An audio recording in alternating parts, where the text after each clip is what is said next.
Good evening and welcome to the Ombudsman program. My name is Diane Wellborn. I am the Ombudsman and I'm going to be your host for this evening's program. I want to remind our viewers now that this is a call-in program, and if you should have a question or comment that you would like to make about our topic, we welcome you to call in and give that to us, and the number is available at the bottom of your screen. Our program this evening is one that touches all of us that live in Montgomery County. We are going to be exploring the wealth of opportunities that are available for our residents through Five Rivers Metro Parks. And I'd like to introduce the viewers to the Executive Director of Five Rivers Metro Parks, Rebecca Benat. Thank you for coming. Good evening. Thank you for being here. And I'd also like to introduce to you the Carrie Scarf, who is the Chief of Planning and Projects for Five Rivers Metro Parks. Carrie, thank you for coming tonight. You're welcome. Good to be here. Thank you. There are these two ladies are in the leadership of the park district, so they are involved. You may see them in the parks when you're out visiting because they enjoy them as well as all of us do, but they're also involved in the strategy for developing and maintaining our parks, which we're going to get to talk about. Everything from funding to hiring to running volunteers and all the aspects of our Five Rivers Metro Parks. It's more than what we could cover in a one-hour program, but we're going to get started and do our best to get to that. I'd like to start with a little bit of history about the Metro Parks. Can you tell us how it got started? Then we'll move into the mission, which I think we have a slide to help on that. But let's go with history. All right. Well, first of all, it was started in 1963. We were formed in 1963, and it was really organized and established by visionary citizens who at that point in time saw the future of growth. And there was concern about watching Cincinnati and Dayton grow together. And some other expansion around the city of Dayton and the communities around it. And they were concerned about making sure that there was enough open space to be protected, keep our waterways protected, and have opportunities for people to get out and enjoy nature. So citizens banded together and really worked with the state legislature to establish us. And we are a special park district that services Montgomery County. And we have, our parks are located, as you know, throughout the county itself. And we have really a variety of services and locations to hopefully meet the needs of anyone who would like to get outdoors. Wonderful. Thank you very much. We appreciate that good overview. 63, that's not really all that old, Not really, actually. In the big scheme of things. There are many trees in those parks that are a lot older than that's right. older than the organization itself. I think we do have a slide that will help Executive Director Benat address the mission of the Metro Park. So if we could play that now, that would be very helpful while we talk about the mission of Metro Parks. Can you give us? Nope, we've gone to the end. We don't want to be at the end. There we go. Now we're on the mission. The mission slide is perfect. So why don't you tell us about that? I mean, really, our mission is to protect our region's natural heritage, provide outdoor experiences that inspire a personal connection to nature, meaning that aside from protecting those areas, we want to get people excited about valuing those areas, getting involved, getting outside, and we use our three pillars, which are conservation, education, and recreation. So we look to those types of activities to draw people into our parks and out into the open space so that they can enjoy it themselves as well as hopefully value what is there. Oh, that's a wonderful, a wonderful mission, and we'll get back to each of those pillars. Can we talk a little bit about how many parks comprise our Metro Park system? Because it's not just one big extended park. Right. Well, we have over 16,000 acres of land that we, on behalf of our citizens and communities, help steward. And of those properties, we have 18, what we like to say, clean, safe parks. And we also have 11 conservation areas, and hopefully most people know that we also own and manage 2nd Street Market, which is in downtown Dayton. And in those parks, we have different kinds of parks. So we have community parks, urban parks, We have natural area parks, and of course within all those amenities we have various types of things like trails, picnicking, fishing in some of our parks. So there's a variety of opportunities for people to get out and enjoy. And that's wonderful to have all of that diversity. About how many people visit the parks annually? I'm sure you try to keep numbers, but that must be hard. We do. And in 2017, it was 3.6 million people, or visits, I should say, visits to the park. People ask me, how do you get those counts? Well, we actually have counters. So when you drive into a park or you use a trail, we have counters in various locations. So we try to capture the number of visits that come into those areas. So it's pretty scientific. We have someone who actually helps us with that research, and we've had a pretty steady, slow increase, which we like to see in terms of the number of people who are making visits to our parks. Would you like to share with us what you are finding are some of the most frequently visited? Oh my gosh. Well, Inglewood, some of our bigger parks, Inglewood, Germantown, of course Riverscape, which is downtown where we have many of our events and festivals. It depends on who you ask, but Twin Creek is a park out towards the southwest part of the community. Eastwood Metro Park, Wegersen, we have Taylorsville, Carriage Hill, Possum Creek. So they all get lots. They all do get lots of use. That's really, really good.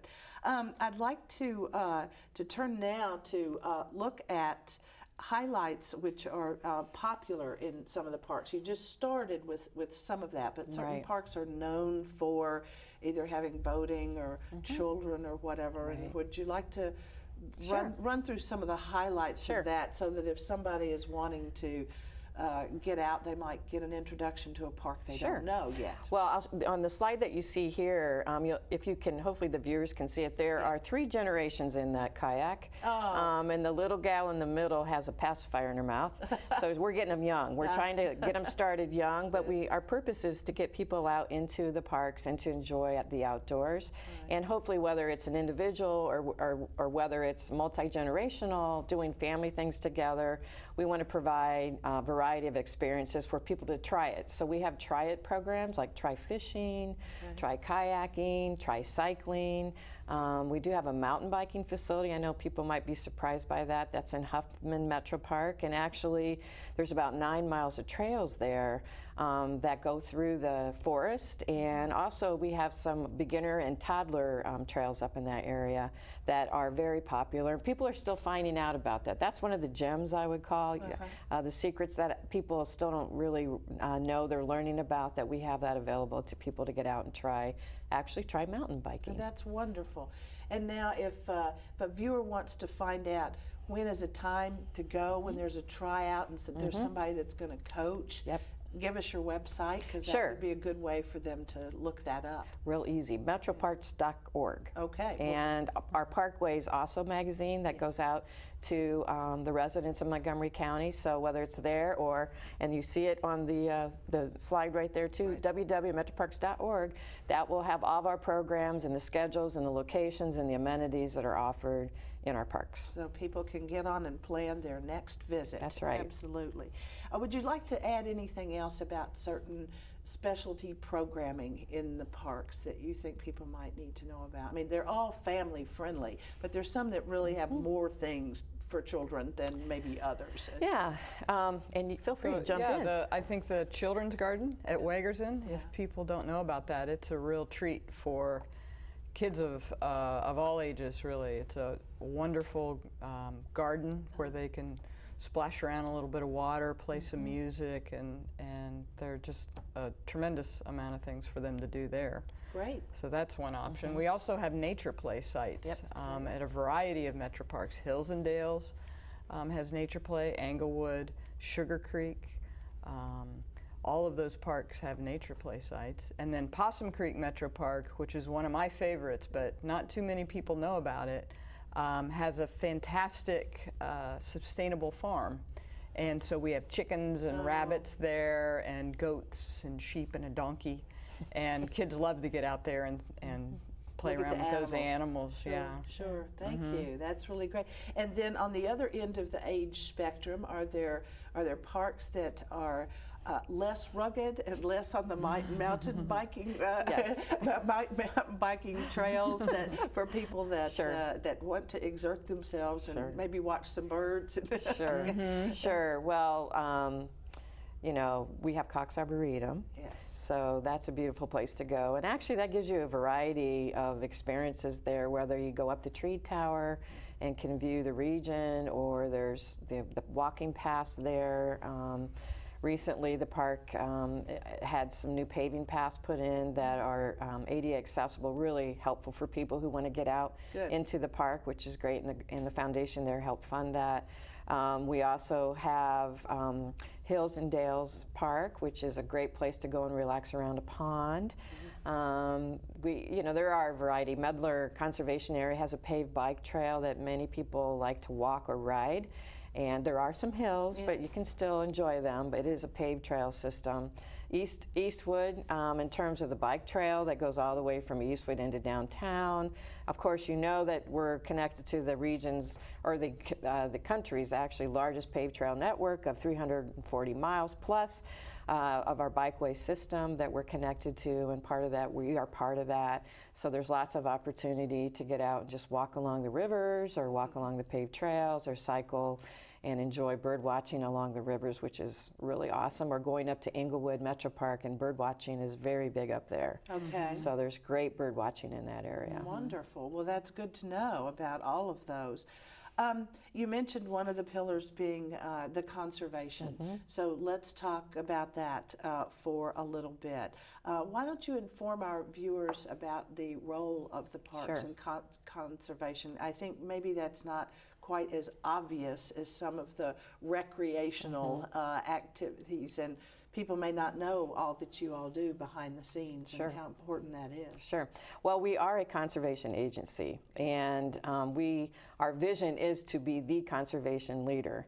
And really, the premise of why people know us possibly through our programs and activities is to get people out to our areas so that they know the value of conserving open space in our natural areas. So conservation is what is our framework. It really is our foundation. And then the activities and the events that we have, some of them are gateways, like Second Street Market, where people come to Second Street Market and they can buy goods and socialize, but it's also a gateway to hopefully help us share our message about the other things that we do in terms of a conservation agency. The Barbara Cox Center for Sustainable Horticulture, which is down at Cox Arboretum, has become a location where all of our tree seedlings are being cultivated there, where they're growing them from nuts and eventually into seedlings, and then they're going out into our Metro Park spaces to plant tree seedlings. And we've planted over 90,000 tree seedlings in the last 7 years.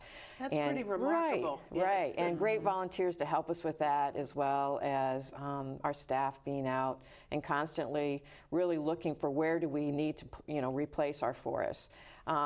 We're really about trying to make sure we have natural habitats intact for our animal life that is there, protecting our waterways by educating people about the importance of clean waterways, protecting our vegetation that we have to make sure people understand how important that is. We do that through gardening. We do that through our Conservation Kids program, teaching kids about the value of conservation and how to be your own conservationist and grow things in your own backyard, so it doesn't have to always be in a park. You too can be a conservationist. Well, that's a very good point. What are in what you've mentioned, I'd like to know if there's certain priorities with our conservation efforts in Montgomery County because of who we are and the type of flora and fauna or whatever that we have here. Are there certain things that we're looking to conserve? Sure. Yeah, go ahead. Yeah, so most of Ohio way back when was forested, but we also had a lot of prairies. And so we have recreated a lot of those prairies throughout the metro parks. And those are some great hiking experiences. You mentioned people who maybe aren't as vigorous and they don't want to mountain bike. Right. We have some beautiful prairies and flat areas at Carriage Hill Metro Park, at Possum Creek Metro Park, and those are some great hikes. Sugar Creek Metro Park. Wetlands are also another important habitat, and We have brought back wetlands, again, at a number of our parks. And some of those, Englewood is another great example that Becky mentioned. You have just incredible bird diversity there. And right about this time of year during the fall migration is a great time to go out and see just an incredible array of birds. Wonderful. Are we planning to do more wetlands? Or have we gotten to where we need to be? Do we need more? What? we are always looking for opportunities to match the land with the habitat that it wants to be. Okay. So there are some places where we know we would like to recreate some wetlands, and frequently we partner with others in the community to make those happen. We've had a lot of success with that. All right, that's very good. Thanks for letting us know all about that. I know that that our Metro Parks is an accredited park, and that's not the case for all parks. Right. And but I don't really know what that means, and so I'm wondering if viewers know that. Again, that's one of those behind-the-scenes efforts that you and your staff and your volunteers probably went through some kind of lengthy process. We did. To reach this status. So why don't you inform us about what that means? Sure. Well, accreditation, it's a different terminology in some industries. Some are called accreditations like hospitals. It really is, in our industry, the acknowledgement of making sure we are living by and practicing best management practices. 151 standards. And we had to meet 90% of those standards, and I'm happy and I like to brag about we met 100% of those standards. Well, congratulations. Thank you, and it took a team effort to do, and it's, accreditation is great, but the purpose of accreditation is to really do a self-evaluation of all the areas of your operation, whether it's human resources, finance, budgeting, operational plans, safety plans, recreation programming, conservation plans, a variety of standards that are part of that process. And in determining, do we have them in writing? Do we have them? Right. Do they meet the standards that have been established by the national agency? And then we have peers come in from other agencies to actually evaluate us, look at every document that would verify or not whether or not we met those standards, and really that's what makes accreditation so great. It's the process of really looking hard at yourself to make sure that you are meeting best practices based on the national standards for our industry. Wonderful. Congratulations. How long a process was that? About 2 years. About 2 years to go through that, and then once that status is maintained, I'm sure there are future every 5 years. Checkpoints. Okay, every 5 well, you're required to do an update or an annual report every year, but then you're visited every 5 years to make sure that you're still abiding and living by those standards. And really, the other benefit of that, we hope, is that conveys the services are at the best possible level that is expected through accreditation that we're giving to our community. And that's the best benefit in terms of why we do this. Wonderful. Well, thank you for going through all of that, hard work to get that accreditation for all of us there. Are there some of those standards? You mentioned all the best practices in HR and budgeting and accounting and accountability. Were there some that you might have raised an eyebrow at when you first read the standards to say, "Oh, really? Is this that you would want to share with the viewers?" I'd let Carrie answer that question. They were very comprehensive. Okay. So there really weren't any, I think, that we raised an eyebrow at, because that's good to know. You were ready. Whether we were doing them really well or we needed to up our game a little bit, they all fit into what we were trying to achieve. So it was good to have that structure around the organization. Wonderful. I also think I'm sorry. You go ahead. Then well, and I also think there are requirements for planning purposes. For example, our comprehensive master plan, that's a requirement. And that goes back to making sure that we're meeting the standards of what does the community want from us. Right. Understanding how do we engage with our community to find out what's most important to them. We're going to come back to that. I'm going to hold that thought for us, because being told we have a caller. Oh. Hello. Thank you for your call to our program tonight. You're on the air. We'd like to hear your question. Yes? Yes, thank you for taking my call. I'm noticing climate change, the unnatural warmth that we are experiencing right now, and the large storms that are going around in different places of the world. And I guess I'm wondering, what would people who are in charge of the metro parks in our area, what would they identify as the principal environmental challenges that our park system is facing? Maybe just the top two.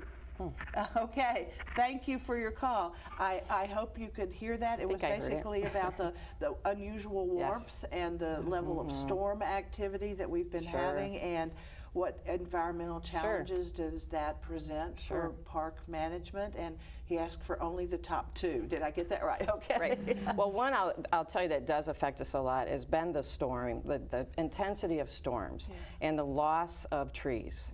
Whether it's through the storms themselves, whether it's through drought, whether it's through the emerald ash borer, those types of unfortunate things that are happening are causing us to lose trees, and that's why we are focusing on, how do we replace our forest land? And that for us, I think, is one that affects us across the park itself. Another one would be the flooding. Yes. More frequent and more turbulent flooding. And we're fortunate in this area that the Miami Conservancy District does a great job of keeping us all safe from floods, but we do have high water events, and a lot of our park features are actually built within those floodways. And they're very resilient, but it's a lot of cleanup every time we have a flood. All right. So with respect to the storms and on the trees, well, we have another caller, so I'm going to come back to that.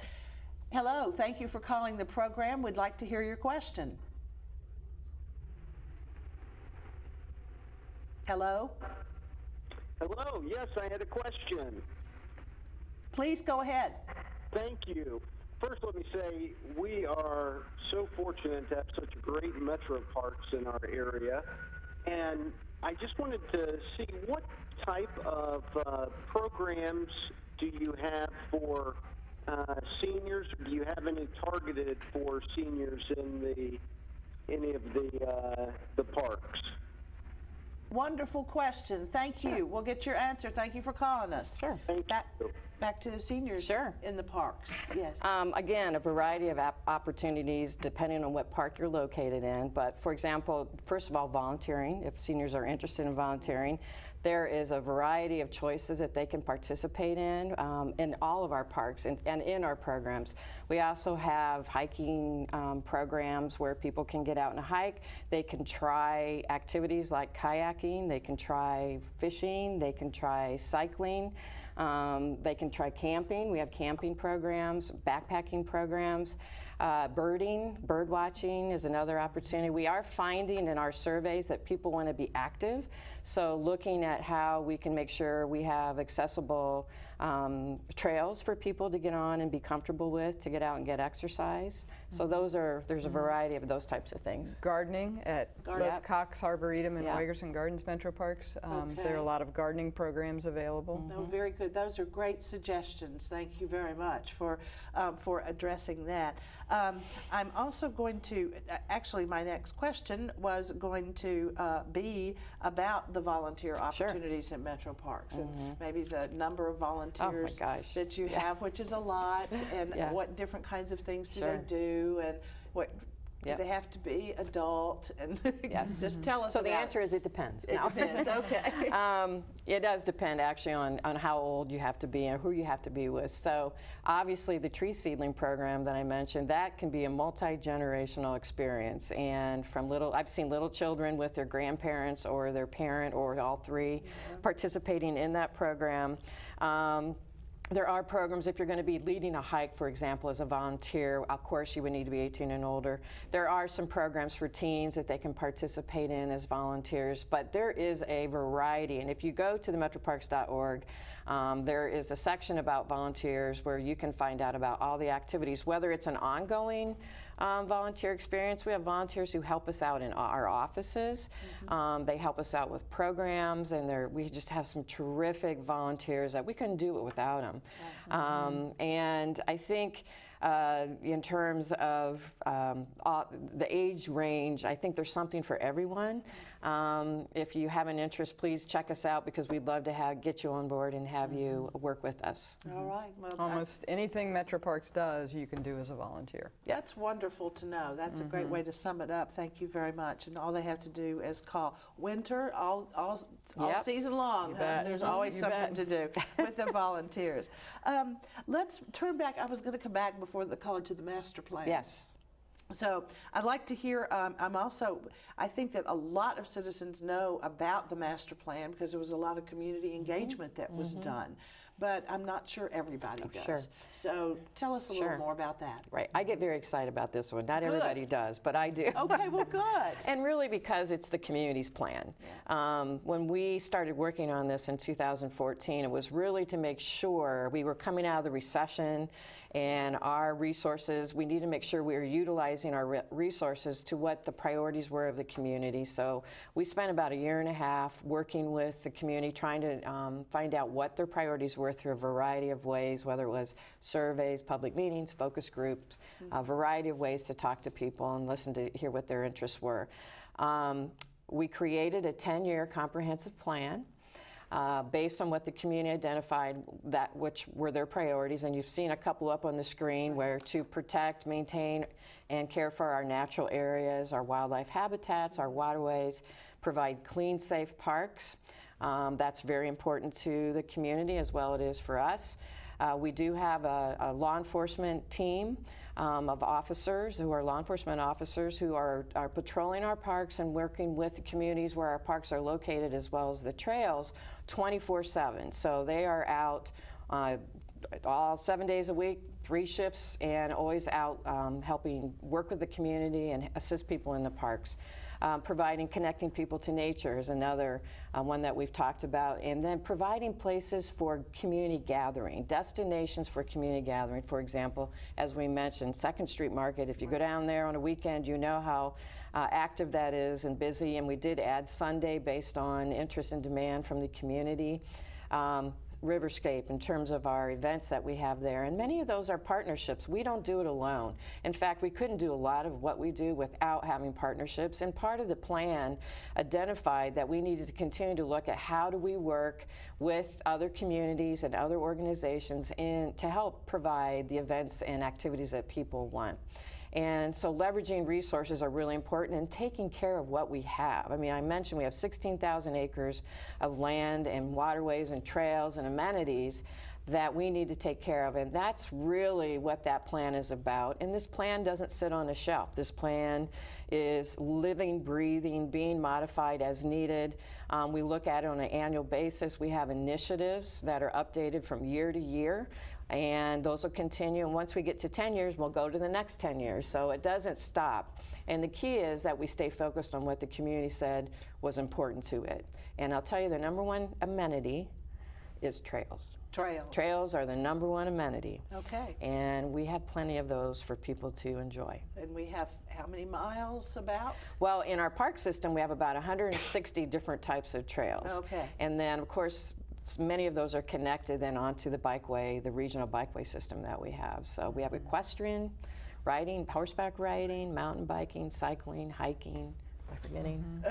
Cycling. Yeah, mountain all biking. kinds and, of trails. Right. There we go. Paved cycling trails and. Yeah. Well, it's interesting that that was identified as #1. What were some of the other top community Sure. choices in that? Yep, the community festivals and events. Okay. People want to have opportunities. I guess, I mean, we have to do all of them, Yes. but we need to, for example, Riverscape, you know that we have several different kinds of events down at Riverscape itself. But looking at ways people can come together.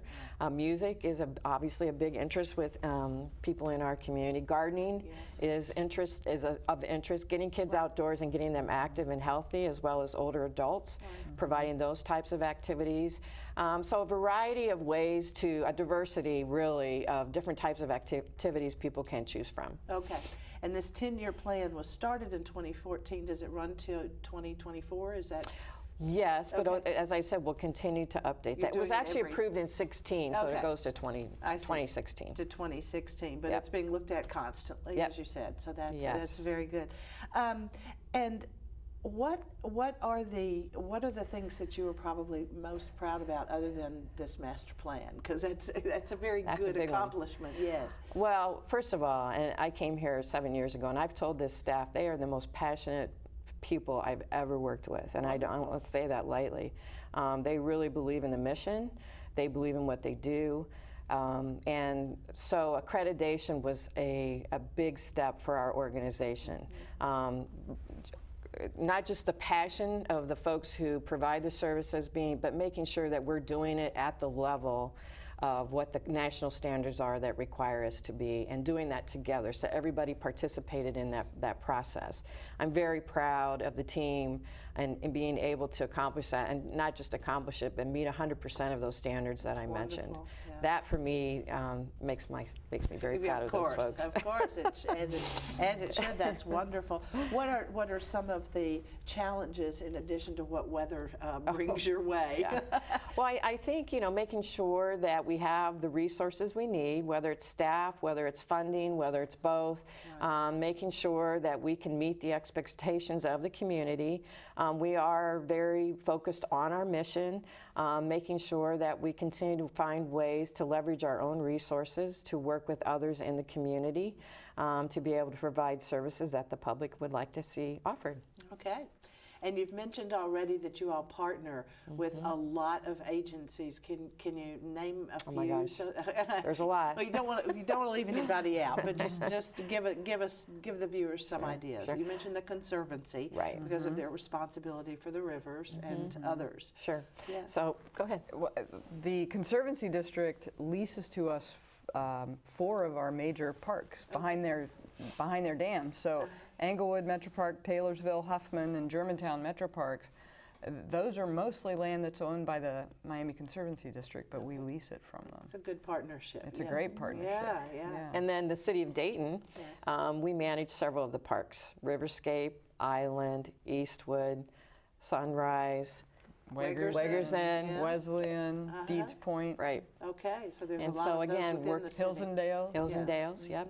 That's great. Yeah. And then we work across jurisdictions with the trails, because we do have, we manage and maintain some of the trails, but then the different organizations, communities manage their own trails or maintain their own trails. But our law enforcement officers also patrol those trails. And so, they have very strong working relationships with a variety of organizations and municipalities throughout the county to make sure that we're providing that safe parks and being able to have people out and answering questions when needed. Wonderful.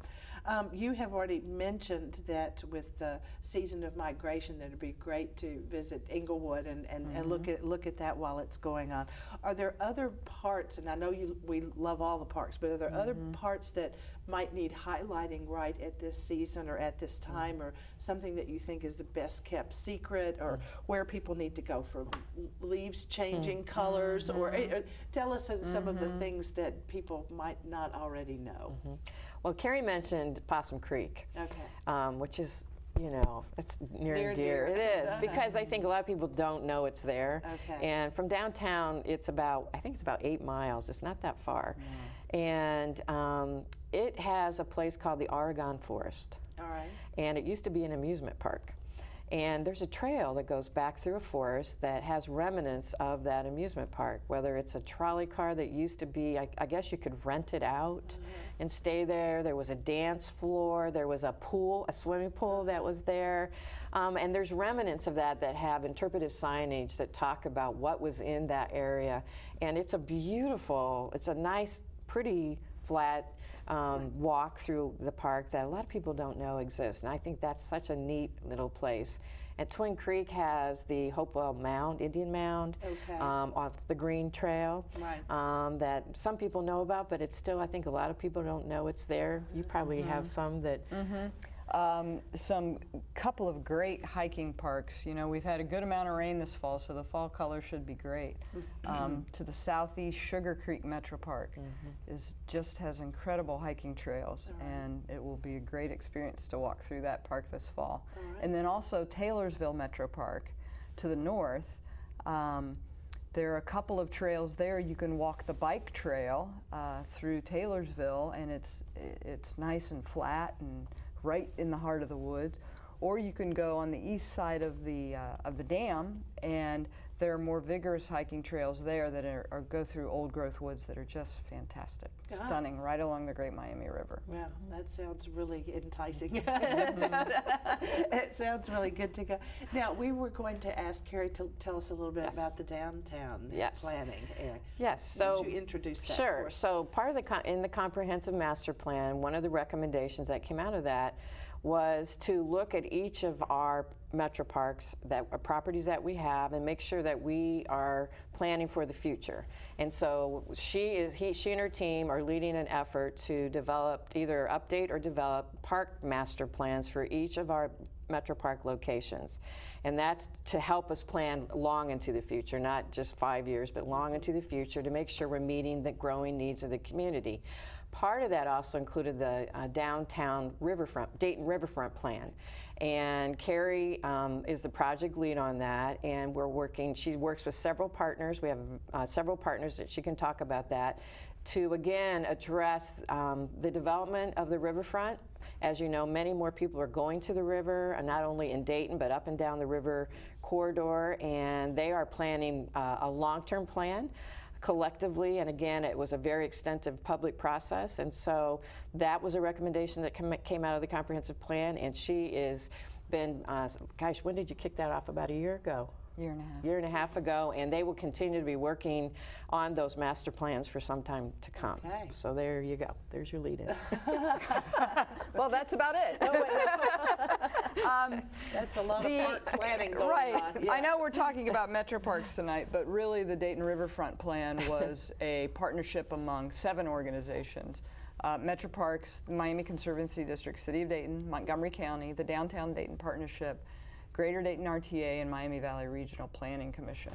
So that gives you an idea of how important the rivers are in Dayton. Yes. And Dayton is unique in that we have 4 waterways that converge in the downtown. And so the idea of this plan was not to focus in any one tight area, but to really look at the whole community as the rivers touch the various neighborhoods in Dayton. So whether it's the Great Miami River or the Stillwater River to the north, or the Mad River to the east, or the Wolf Creek to the west, those waterways all go out and touch so many communities in Dayton. And so this plan attempts to capture the character of those communities and the assets that exist along those waterways, and really create dynamic public spaces along the waterways where the community can come together at the river. Okay, wow. And tell us where you are in the planning process and discussion process. So we've completed, right now we're wrapping up the plan, putting the final touches on the plan itself, and at the same time then working through our implementation plan. So we have a number of projects that are already underway, and projects that are slated to begin next year and then again in 2020. And then we're developing our plans for the projects as they continue into the future. This is a 25-year plan. So this one is a real long vision. But there are already a lot of projects underway that will start to bring the vision to fruition. Wow, that's pretty exciting. And then will it involve all of the parks that are a part of touching the river in those different places, I would think? It does. Okay. And of course, there are a number of metro parks, but there are also City of Dayton parks. And people may not realize this, but as you go up the Stillwater River out of downtown, there are 4 miles of public open space in parks that are either the City of Dayton's or metro parks, and that's just, not many communities have that kind of asset. And we've got the Boonshoff Museum of Discovery and the Dayton Playhouse, along with the Weggers Informal Gardens, and then all the recreational activities at the ballparks and everything at Island Metro Park. So it's just an incredible cultural corridor that can be a destination for the entire region as well as tourists. Yeah, well, that's going to be very exciting to see. So people can look for that plan to be released coming up in the next, what, in the 6 next months? I would say even less. Next couple months, we will roll that out and start to talk about the things that will be happening to make that come to life. Okay, well, good luck, and thank you for the hard work. I mean, to pull out all of that together is a very big job. I mean, you've got a lot of corridors that you're talking about that are running through a lot of neighborhoods. Yes, so that's they are. very exciting and very comprehensive. We look forward to hearing about that. You might also mention the park master plans that you're doing for Hills and Dales coming up. If you can just hold that, Sure. Hills and Dales, we want to get our callers in. So Okay. thank you very much for calling the program. We'd love to hear your question. Yes, thank you. I love all the metro parks, the opportunity to see the wildlife. I especially love Possum Creek. But my question is more specific. I love fishing, and so I guess I'd like some advice, or I'd like to know where, other than Possum Creek, where I've never actually caught anything, where else can I go in the metro park system and do a little fishing when I have free time? And I guess I do have to have a fishing license in all the metro parks. Is that right? Thank you, and I'll take my answer off the air.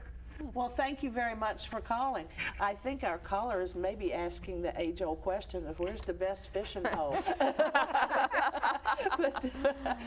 And licensing, so that, you know, where would you direct him for fishing? Are there places that are stocked? Licensing, I'll let you all take it there. You actually only need a license if you are connected to a moving waterway. So we do have parks where a license is not required. All right. Carriage Hill Metro Park. Okay. And Cedar Lake there, and then he mentioned Possum Creek. Argonne Lake at Possum Creek there's no license required, and then down in Twin Creek, there's also a pond at Twin Creek where a license isn't required. So there's 3 at least. There are 3. There's no licenses required. Yeah. But the rest of them, you better have one. Or there may be more, but you can check our website because it does list all the various locations and where licenses are required and where they're not. Okay, that's good. And are there, I'm not a fisherman, so excuse this question, but are there different types of fish in these different ponds?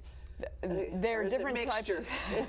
They're different, and I don't know a lot about fish either. But there are different types of fish in the waterways versus the ponds. Yes. And for example, the Mad River is a spring-fed river, so that its temperatures are cooler, and there are different types of fish there. There's some great fly fishing in the Mad River. The Stillwater River also offers great fishing, and then down in Germantown and Twin Creek Metro Parks. The Twin Creek is one of the second cleanest river in the state of Ohio, and has just fantastic fishing. Okay, down at Twin Creek, wonderful. Good news for all the fishermen. That's right. This is great, good. So you were saying, as we had our fishing call, yes. Our park master planning. Yes. Right, so in addition to all of our parks that are encompassed by the Dayton Riverfront Plan, the urban parks, we've also been developing site plans and master plans for our individual parks out beyond the urban area. And so we have completed 8 of those, and we're moving on, and in the next few months we'll be kicking off master plans for Hills and Dales Metro Park and Huffman Metro Park. So we're looking forward to bringing the community in to help us develop those plans, and those are again 10-year visions for these parks and how they might evolve and better serve the community. Okay, and then so the public notices are going to be going out for Hills and Dales and where those will be held, so people can come and give their ideas and their input. Exactly. Good, that's wonderful. And anything else you want to say about the master plan before we move on? Because there's so much. There is so much. If people frequent those parks, we'll have signs up at the parks telling them when the public input Oh, meetings good. are, so That's they good. can come join us and get around the table and roll up their sleeves and pick up a pen and tell us what they want to see. Oh, that's good. So they can know about that directly. That's wonderful. I had a couple of finance questions Sure. that I thought we would toss out so our viewers could learn. What is the budget for the Sure. Metro Parks overall, and where does it come from? Yes, our budget is $22 million. And it's actually 80% of that, just over 80% of that is funded by a property tax levy. Okay. That is a 10-year levy. That was established when we were formed, and Back in '63. Back in '63. Okay. And so that is our primary source of funding, and really that's to make sure that we can keep our parks open and free to the public. And it primarily provides the opportunity to make sure we can care for them, offer programs, offer the events. And it is the other 20% of that in terms of our funding comes from things like grants, fees for some programs, rentals of some facilities. We offer camping. We offer the ice rink. Yeah. We offer rentals for bikes. So we're also looking at sponsorships and partnerships, and we have a foundation. And so that remaining 20% comes from those sources of funding. Okay, all right, so that's a very good breakdown there. And then there is a renewal that's going to be happening about this levy. Let me see, I already got to the partnerships with which you were working. And then one other question I wanted to pick up on a little bit was about the work of your security officers. Yes. Because safety is so important Sure. everywhere. I mean, everywhere it's important. And you know, even in the beauty of our parks. So you've already covered that they are 24/7. 24/7. They're always there. They are and- law enforcement officers. Okay, that's very Yes. important, I think, for the public to know. Yes. We'll come back to that because we have another caller. So, great. hello, caller. Thank you very much for calling in. You're on the air. We'll hear your question. Yes, I have a comment and a question. My comment is for your viewers, and I just really encourage them to go to the polls and vote for issue 6. People love going to the parks. I like talking about the parks, but now they have an opportunity to do something. So I encourage people to vote for issue 6. Oh. My question for the two parks officials is, how do they serve the city of Dayton citizens by partnering with the city of Dayton? Thank you. Excellent. Thank you very much. So I want to just repeat because I'm not sure how well the viewers could hear the caller that came in, but his first comment was that the levy renewal is issue 6, and he hopes that those who enjoy using the parks will go out and vote in support of the parks.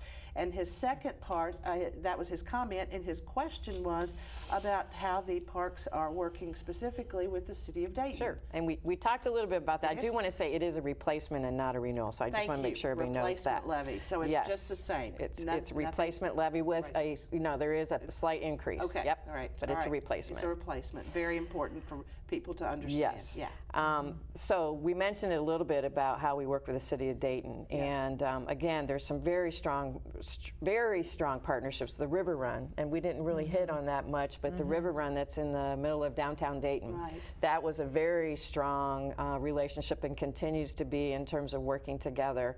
The events, there's several events that we offer jointly with them. Whether it's at Riverscape or whether it's on the river itself. So we have a variety of activities that we work together with them on.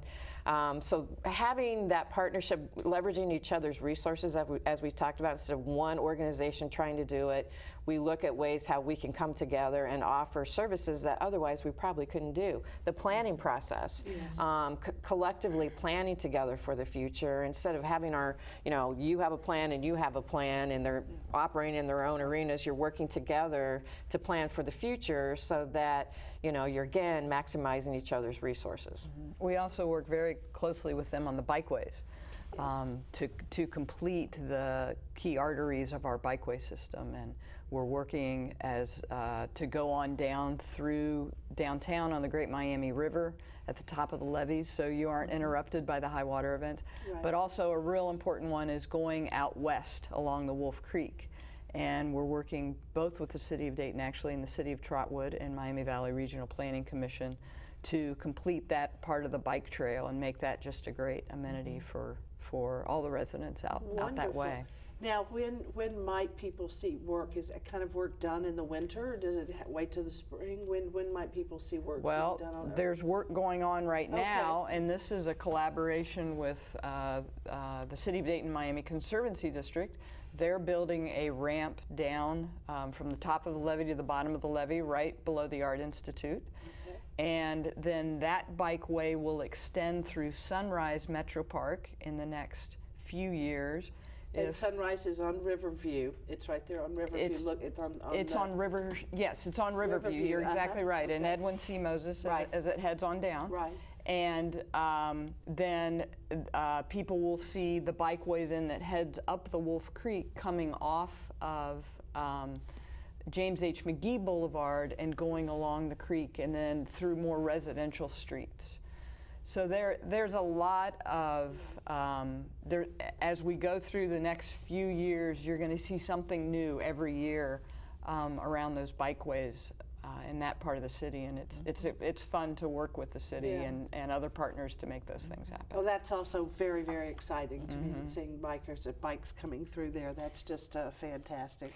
I'm sorry, we don't have a lot of time left, and so I wanted to give you both a couple of minutes just to have some closing remarks and something I may not have asked you that I should have asked you, or that you want to make sure the viewers know. So I'll start with you, Carrie, and then let Becky wind up, okay? You know, one thing we didn't mention is that 90% of our 16,000 acres are maintained in natural open space. Okay. And conservation is the core of our mission. So we have over 14,500 acres in natural area for this community to enjoy. And our trails lead people out into those beautiful areas to see all sorts of birds, but also lots of wildlife that has come back. You know, everybody knows about the eagles, but we've also got otter and beaver and even bobcat, and occasionally a bear will go through the Twin Valley. And so there is a tremendously rich open space out there for the people of Montgomery County. Well, thank you for maintaining that, for enjoyment. And before I turn to Becky, I'd like to ask for the final slide to be put up that gives the website again for people who want to check for programming or look for activities that fit their family and their friends' needs. Yes, thank you for getting that on screen for the viewers.